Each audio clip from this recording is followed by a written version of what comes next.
Crime and Punishment, Part 4, Chapter 3. The fact was that up to the last moment he had never expected such an ending. He had been overbearing to the last degree, never dreaming that two destitute and defenceless women could escape from his control. This conviction was strengthened by his vanity and conceit, a conceit to the point of fatuity. Peter Petrovitch, who had made his way up from insignificance, was morbidly given to self-admiration, had the highest opinion of his intelligence and capacities, and sometimes even gloated in solitude over his image in the glass.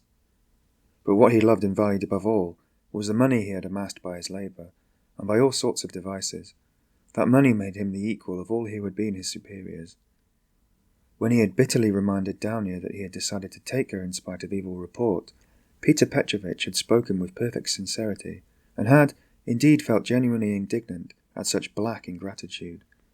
And yet, when he made Dounia his offer, he was fully aware of the groundlessness of all the gossip. The story had been everywhere contradicted by Marfa Petrovna, and was by then disbelieved by all the townspeople, who were warm in Dounia's defence. And he would not have denied that he knew all that at the time. Yet he still thought highly of his own resolution in lifting Dounia to his level, and regarded it as something heroic. In speaking of it to Dounia, he had let out the secret feeling he cherished and admired, and he could not understand that others should fail to admire it too. He had called on Raskolnikov with the feelings of a benefactor who was about to reap the fruits of his good deeds, and to hear agreeable flattery. And as he went downstairs now, he considered himself almost undeservedly injured and unrecognized. Dounia was simply essential to him. To do without her was unthinkable. For many years he had had voluptuous dreams of marriage, but he had gone on waiting and amassing money. He brooded with relish, in profound secret, over the image of a girl, virtuous, poor, she must be poor, very young, very pretty, of good birth and education, very timid, one who had suffered much and was completely humbled before him, one who would all her life look on him as her saviour, worship him, admire him, and only him. How many scenes, how many amorous episodes he had imagined on this seductive and playful theme, when his work was over! And behold, the dream of so many years was all but realized. The beauty and education of Avdotya Romanovna had impressed him. Her helpless position had been of great allurement. In her he had found even more than he dreamed of. Here was a girl of pride, character, virtue, of education and breeding superior to his own, he felt that, and this creature would be slavishly grateful all her life for his heroic condescension, and would humble herself in the dust before him, and he would have absolute, unbounded power over her. Not long before, he had too, after long reflection and hesitation, made an important change in his career, and was now entering on a wider circle of business. With this change, his cherished dreams of rising into a higher class of society seemed likely to be realized. He was, in fact, determined to try his fortune in Petersburg. He knew that women could do a very great deal. The fascination of a charming, virtuous, highly educated woman might make his way easier, might do wonders in attracting people to him, throwing an aureole around him, and now everything was in ruins. This sudden, horrible rupture affected him like a clap of thunder. It was like a hideous joke, an absurdity. He had only been a tiny bit masterful, had not even had time to speak out, had simply made a joke, been carried away, and it had ended so seriously. And of course, too, he did love Dounia in his own way. He already possessed her in his dreams, and all at once? No. The next day, the very next day, it must all be set right, smoothed over, settled. Above all, he must crush that conceited milksop who was the cause of it all. With a sick feeling, he could not help recalling Razumihin too, but he soon reassured himself on that score, as though a fellow like that could be put on a level with him. The man he really dreaded in earnest was Fedrigalov. He had, in short, a great deal to attend to. "No, I am to blame more than anyone," said Dounia, kissing and embracing her mother. "I was tempted by his money, but on my honour, brother, I had no idea he was such a base man. If I had seen through him before, nothing would have tempted me. Don't blame me, brother." "God has delivered us," Pulcheria Alexandrovna muttered, but only half-consciously, as though scarcely able to realize what had happened. They were all relieved, and in 5 minutes they were laughing. Only now and then Dounia turned white and frowned, remembering what had passed. Pulcheria Alexandrovna was surprised to find that she too was glad. She had only that morning thought rupture with Luzhin a terrible misfortune. Razumihin was delighted. He did not yet dare to express his joy fully, but he was in a fever of excitement as though a ton weight had lifted off his heart. Now he had the right to devote his life to them, to serve them. Anything might happen now. But he felt afraid to think of further possibilities, and dared not let his imagination range. But Raskolnikov sat still in the same place, almost sullen and indifferent. Though he had been the most insistent on getting rid of Luzhin, he seemed now the least concerned at what had happened. Dounia could not help thinking that he was still angry with her, and Pulcheria Alexandrovna watched him timidly. "What did Svidrigaïlov say to you?" said Dounia, approaching him. "Yes, yes!" cried Pulcheria Alexandrovna. Raskolnikov raised his head. "He wants to make you a present of 10,000 roubles, and he desires to see you at once in my presence." "See her? On no account!" cried Pulcheria Alexandrovna. "And how dare he offer her money?" Then Raskolnikov repeated, rather dryly, his conversation with Svidrigaïlov, admitting his account of the ghostly visitations of Marfa Petrovna, wishing to avoid all unnecessary talk. "What answer did you give him?" asked Dounia. "At first I said I would not take any message to you. Then he said that he would do his utmost to obtain an interview with you without my help.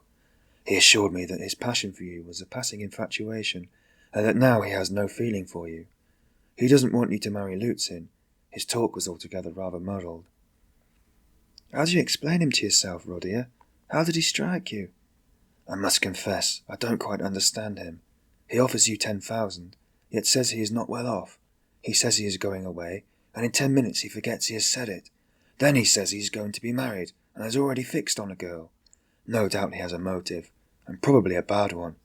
But it's odd that he should be so clumsy about it, if he had any designs against you. Of course, I refused this money on your account, once and for all. Altogether I thought him very strange. One might almost think he was mad. But I may be mistaken. That may only be the part he assumes. The death of Marfa Petrovna seems to have made a great impression on him." "God rest her soul!" exclaimed Pulcheria Alexandrovna. "I shall always, always pray for her. Where should we be now, Dounia, without this 3,000? It's as though it had fallen from heaven. Why, Rodya, this morning we had only 3 roubles in our pocket, and Dounia and I were just planning to pawn her watch, so as to avoid borrowing from that man until he offered help." Dounia seemed strangely impressed by Svidrigaïlov's offer. She still stood meditating. "He has got some terrible plan," she said in a half-whisper to herself, almost shuddering. Raskolnikov noticed this disproportionate terror. "I fancy I shall have to see him more than once again," he said to Dounia. "We will watch him. I will track him out," cried Razumihin vigorously. "I won't lose sight of him. Rodya has given me leave.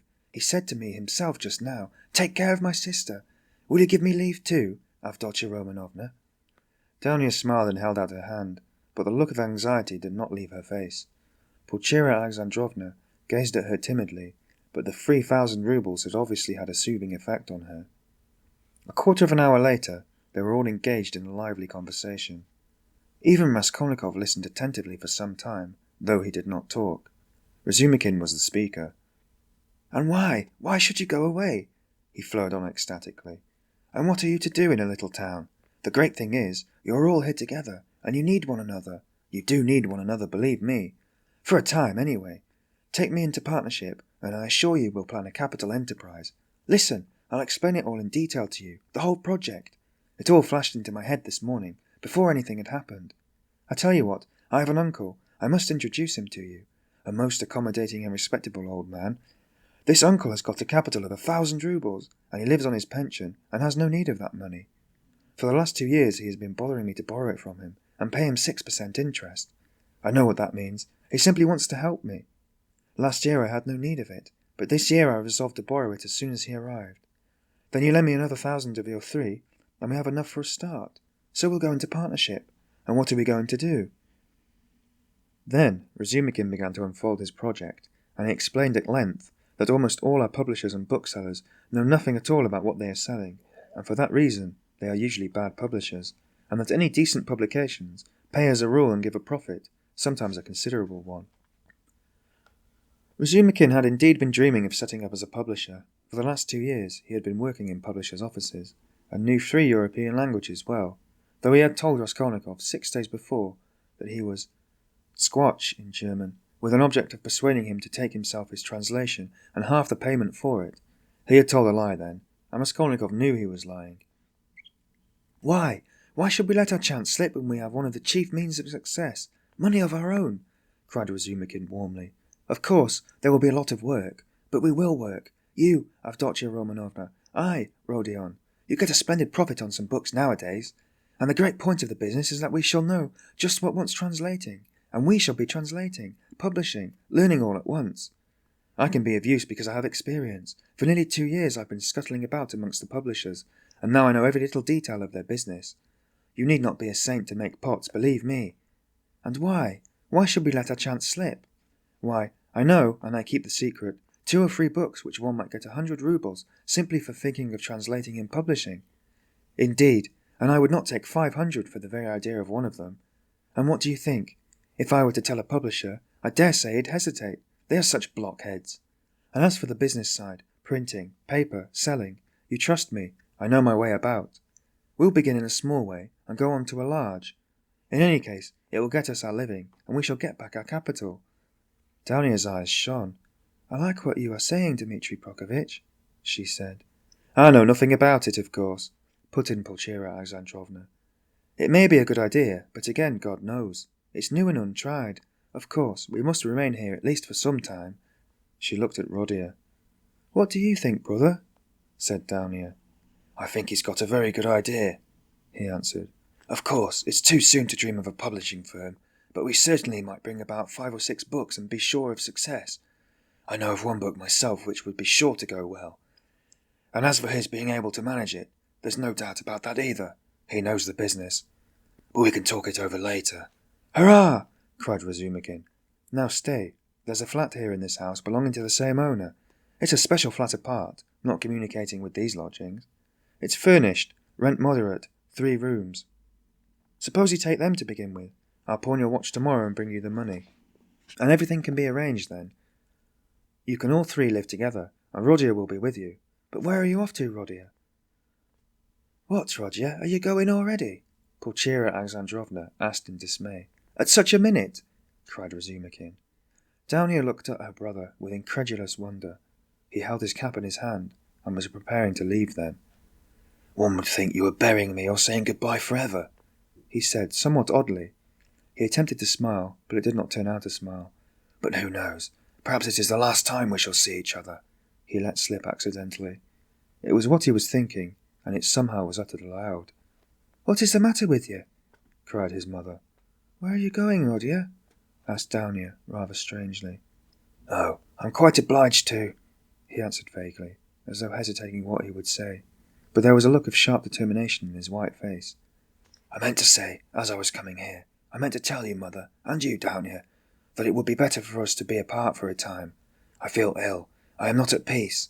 I will come afterwards. I'll come of myself, when it's possible. I remember you and love you. Leave me alone. I decided this even before. I am absolutely resolved on it. Whatever may come to me, whether I come to ruin or not, I want to be alone. Forget me altogether. It's better. Don't inquire about me. When I can, I'll come myself. Or I'll send for you. Perhaps it will all come back. But now if you love me, give up, else I shall begin to hate you. I feel it. Goodbye. Good God! Cried Pulcheria Alexandrovna. Both his mother and his sister were terribly alarmed. Razumihin was also. Rodya, be reconciled with us. Let us be as before, cried his poor mother. He turned slowly to the door, and slowly went out of the room. Dounia overtook him. Brother, what are you doing to mother? She whispered, her eyes flashing with indignation. He looked dully at her. No matter, I shall come. I shall be coming. He muttered in an undertone, as though not fully conscious of what he was saying, and he went out of the room. Wicked, heartless egoist, cried Dounia. He is insane, but not heartless. He is mad, don't you see it? You're heartless after that. Razumihin whispered in her ear, squeezing her hand tightly. I shall be back directly, he shouted to the horror-stricken mother, and he ran out of the room. Raskolnikov was waiting for him at the end of the passage. I knew you would run after me, he said. Go back to them. Be with them. Be with them tomorrow, and always. Perhaps I shall come, if I can. Goodbye. And without holding out his hand, he walked away. But where are you going? What are you doing? What's the matter with you? How can you go on like this? Razumihin muttered, at his wits' end. Raskolnikov stopped once more. Once for all, never ask me about anything. I have nothing to tell you. Don't come to see me. Maybe I'll come here. Leave me, but don't leave them. Do you understand me? It was dark in the corridor, but they were standing near the lamp. For a minute they were looking at one another in silence. Razumihin remembered that minute all his life. Raskolnikov's burning and intent eyes grew more penetrating every moment, piercing into his soul, into his consciousness. Suddenly Razumihin shuddered. Something strange, as it were, passed between them. Some idea, some hint, as it were, let slip. Something awful, hideous, and suddenly understood on both sides. Razumihin turned pale. Do you understand now? Said Raskolnikov, his face twitching nervously. Go back, go to them, he said suddenly, and turning quickly. He went out of the house. I will not attempt to describe how Razumihin went back to the ladies, how he soothed them, how he protested that Rodya needed rest in his illness, protested that Rodya was sure to come, that he would come every day, that he was very, very much upset, that he must not be irritated, that he, Razumihin, would watch over him, would get him a doctor, the best doctor, a consultation. In fact, from that evening, Razumihin took his place with them as a son and a brother.